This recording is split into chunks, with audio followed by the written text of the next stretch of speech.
Aku adalah seorang istri yang memiliki suami yang sangat bekerja keras untuk kehidupan kami, saya dan anak. Suami saya biasa lembur pulang tengah malam dan kemudian tertidur dan seperti biasa menjalankan rutinitasnya untuk mengantar anak kami satu-satunya bernama Jelita berusia 7 tahun untuk pergi sekolah. Suamiku adalah suami yang tidak romantis. Setiap hari memang dia menciumku ketika dia pergi kerja atau pulang dari kerja. Tapi aku tidak memperdulikan begitu sangat karena aku pikir memang dia adalah tipe yang tidak romantis. Suamiku dan aku jarang berbicara satu sama lain. Ketika kami berada di meja makan, seringkali dia sibuk dengan handphonenya, pun aku sibuk dengan handphoneku. Tapi rumah tangga kami baik-baik saja. Aku bisa bermanja-manja dengannya dan dia memenuhi semua permintaan-permintaanku. Sampai suatu ketika, suamiku yang bernama Mario ini sakit. Pencernaannya sakit sehingga ia harus dirawat di sebuah rumah sakit di ruang ICU. Ketika aku merawat dan menemaninya sehari-hari, salah seorang wanita datang untuk menjenguknya. Wanita yang belakangan aku tahu bernama Meisha ini adalah temannya dulu ketika masih kuliah, teman suamiku. Namun ada yang berbeda dari Meisha. Wajahnya biasa saja, rupanya biasa saja, tapi matanya memancarkan kehangatan. Dan setiap kali Meisha berbicara, senantiasa mulut yang keluar, kalimat yang keluar dari mulutnya adalah kalimat-kalimat yang mungkin saja setiap orang yang mendengarkan akan jatuh cinta pada Meisha. Dan aku merasa ada yang berbeda dari mata suamiku ketika memandang Meisha. Pendar mata yang tidak pernah aku lihat sebelumnya. Bahkan suamiku tidak pernah melihatku dengan pandangan seperti itu. Aku baru tahu Meisha bertemu dengan suamiku 5 bulan yang lalu dalam sebuah pekerjaan. Dan aku ingat-ingat 5 bulan yang lalu suamiku juga sangat baik, memberikan perhatian yang luar biasa terhadapku dan tak jarang memberikan banyak sekali barang-barang baru untukku.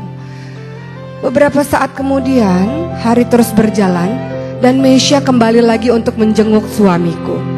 Saat itu aku sedang menyuapi suamiku dan aku merasa sangat kesal karena suamiku tidak juga mau makan.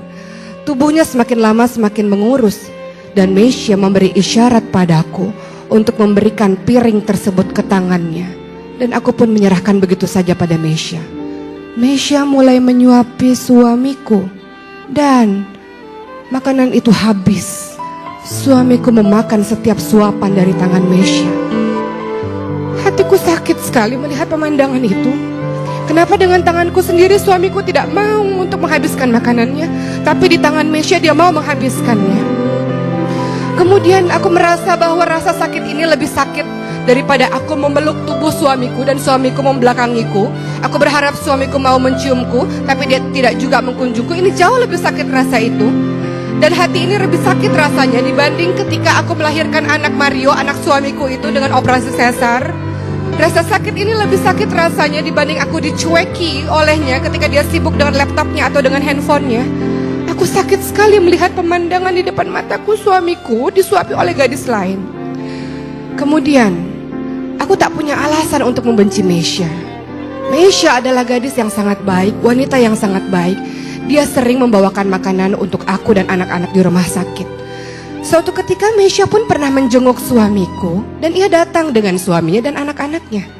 Maka apa alasan aku untuk membenci wanita yang sangat baik tersebut?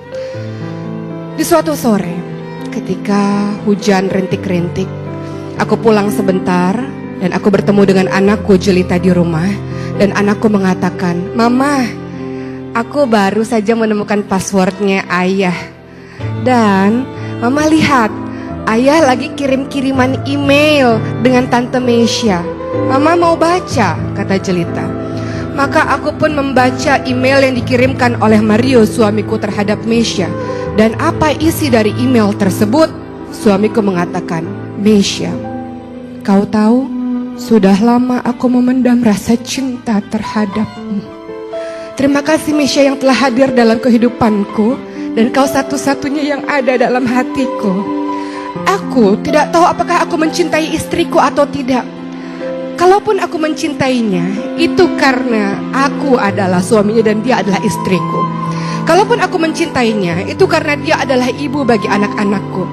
Kau tahu Mesya, sebenarnya tubuhku, hartaku milik istriku, tapi hatiku hanya milikmu, wahai Mesya. Kalimat tersebut sangat membuatku kaget dan aku tak tahan menahan air mataku. Selama 8 tahun pernikahan, nyata-nyatanya suamiku yang aku anggap sangat baik dan bertanggung jawab terhadapku tak memiliki rasa cinta di hatinya terhadapku. Dia mencintai wanita lain, dia mencintai Mesya. Dan mulai saat itu, aku pun berusaha untuk menulis surat, untuk meluapkan rasa sedihku. Surat yang tidak pernah aku berikan kepada suamiku. Aku tulis hari demi hari perasaanku. Dan aku pun berubah menjadi istri yang jauh lebih baik daripada sebelumnya. Aku berusaha melayani suamiku dengan sepenuh hati. Aku berusaha mencintai suamiku dan setia terus berada di samping tempat tidurnya di rumah sakit. Aku tetap terus bersabar dalam menyuapinya walaupun dia menolak suapan dariku.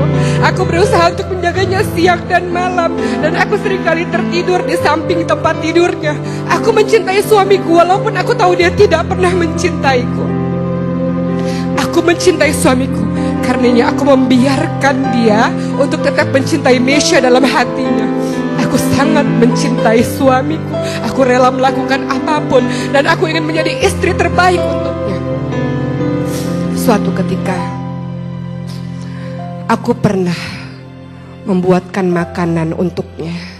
Dan aku merasa dia sangat khawatir karena aku basah kuyup ketika aku belajar membuat makanan di tempat orang lain. Dan kemudian ketika pulang-pulang hujan deras, dia memelukku. Dan apa yang dilakukan oleh suamiku tersebut, dia merasa kasihan terhadapku. Dan aku melihat ada mata yang memancar kepadaku dengan perasaan penuh cinta. Apakah itu artinya suamiku mencintaiku? Entahlah. Setahun pun berlalu. Apa yang terjadi? Ada Mesya dan Jelita di sebuah tempat pemakaman, dan Jelita dengan isak tangis yang menyerahkan begitu banyak surat kepada Mesya. Tante Mesya, ini surat yang dituliskan oleh mama yang aku gak pernah tahu ini untuk siapa, kata Jelita. Maka Mesya pun mulai membuka surat demi surat yang nyatanya surat tersebut ditujukan kepada Mario, sang suami Rima ini. Di dalam surat tersebut, sang istri Rima ini menulis, suamiku, aku teringat beberapa tahun yang lalu kita bertemu dalam sebuah kantor. Aku merasa aku begitu jatuh cinta padamu dan aku merasa engkau pun membalas cintaku.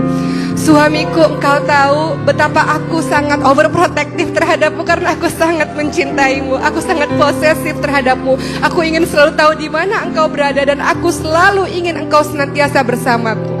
Tapi suamiku, aku baru menyadari bahwa semua yang terjadi dalam pernikahan kita adalah tidak seperti terlihat. Bahwa ternyata engkau tidak mencintaiku, suamiku. Tapi tidak apa-apa. Setelah aku tahu itu, suamiku, aku berjanji aku tidak akan pernah bertengkar dengan ibumu lagi. Aku berjanji jadi istri yang terbaik. Tapi sampai akhir, wahai suamiku, aku tidak pernah melihat mata itu memandang cinta terhadapku. Sebaliknya, aku melihat matamu selalu berbinar-binar ketika melihat Mesya. Suamiku, aku tahu sejak engkau bertemu dengan Mesya, aku melihat engkau sangat baik terhadapku. Engkau memberikan semua yang aku suka. Aku tahu suamiku, walaupun engkau tidak mencintaiku, engkau berusaha untuk bersikap baik padaku. Karena engkau adalah laki-laki yang mengagungkan pernikahan. Engkau laki-laki yang memegang teguh dalam komitmen pernikahan, walau hatimu tidak bersamaku. Maka suamiku, pada hari ini adalah hari pernikahan kita. Aku tidak ingin terjadi seperti 1 tahun yang lalu ketika engkau pulang dengan larut malam. Aku pada hari ini belajar memasak, suamiku. Belajar memasak rumah Bude Tati, suamiku. Aku menaiki motor dengan hujan yang sangat deras. Aku berharap membuatkan makanan terenak sedunia untukmu, suamiku. Aku berharap engkau bisa mencintaiku setelah merasakan makanan buatanku itu. Namun ketika aku sampai di rumah, kemudian aku melihat bahwa engkau merasa khawatir terhadapku. Aku kaget melihatnya, suamiku, karena aku tahu aku tidak pernah melihat pandangan itu terhadapku. Dan apa yang terjadi, engkau memelukku dan engkau merasa sangat khawatir terhadapku. Aku melihat ada pendar-pendar cinta di matamu. Benarkah itu, wahai suamiku? Ketika Mesya menutup surat tersebut, maka berlinanganlah air matanya. Jelita, sang anak ini mengatakan, "Tante Mesya, engkau tahu, mamahku pada saat itu sedang mengendarai motor dan menjemputkan aku ke sekolah. Lalu mama memarkir motornya di samping jalan. Mama dengan wajah bahagia dan sumringah berjalan menyeberang untuk menjemputku. Namun ternyata ada mobil yang sangat cepat berjalan dan kemudian menubruk badan dari ibuku, menabrak badan dari mamaku, dan kemudian mamaku terpental, wahai Tante Mesya. Dan aku sempat melihat badannya bergerak-gerak sedikit dan melihat ke arahku sampai akhirnya ia memejamkan mata untuk selama-lamanya. Mamaku sudah tidak ada lagi, wahai Tante Mesya." Maka Mesya pun tidak sanggup lagi menahan air matanya. Kemudian ia mengambil surat di dalam tasnya, surat yang sudah dia print, email dari sang Mario ini, dari suami istri yang telah meninggal ini. Surat yang sejatinya ia mau memberikan kepada Rima. Apa isi surat itu? "Mesya, aku baru menyadari setahun belakangan ini istriku telah berubah menjadi istri yang sangat baik. Kau senantiasa menyarankan aku untuk mencintai istriku. Maka ketika itu dia pulang dengan keadaan basah kuyup dan aku sangat khawatir terhadapnya. Wahai Mesya, engkau tahu, aku berniat untuk membelikan mobil untuknya agar dia tidak kehujanan lagi. Bukan karena dia adalah ibu bagi anak-anakku, tapi karena aku baru merasa dia adalah belahan jiwaku. Ya Mesya, aku sudah jatuh cinta pada istriku. Terima kasih Mesya, aku bisa melupakanmu. Aku mencintai istriku." Surat itu di tangan Mesya bergetar. Ia ingin menyerahkannya kepada Rima, tapi Rima sudah tidak bisa lagi untuk membaca surat tersebut. Dan Mesya pun mengarahkan pandangannya kepada laki-laki yang bernama Mario yang memeluk sangat erat nisan dari seorang istri yang telah diabaikannya selama ini. Maka Mario memeluk nisan itu dengan sangat kuat dan ia menangis sejadi-jadinya tanpa berucap sepatah kata pun. "Lihat, akulah suami," kata Mario, "orang yang memang telah berselingkuh pikiran dan hati, memikirkan wanita lain, bukan memikirkan istriku sendiri." Maka Mario pun terus menangis dan Mesya mengatakan, "Lihat, inilah kisah bagaimana baru merasakan cinta yang sangat dahsyat ketika orang itu telah tiada." Kisah ini mendatangkan pembelajaran berharga untuk kita. Mungkin kita tidak berselingkuh secara fisik, tapi pikiran dan hati kita memikirkan pria lain. Pikiran dan hati kita memikirkan wanita lain.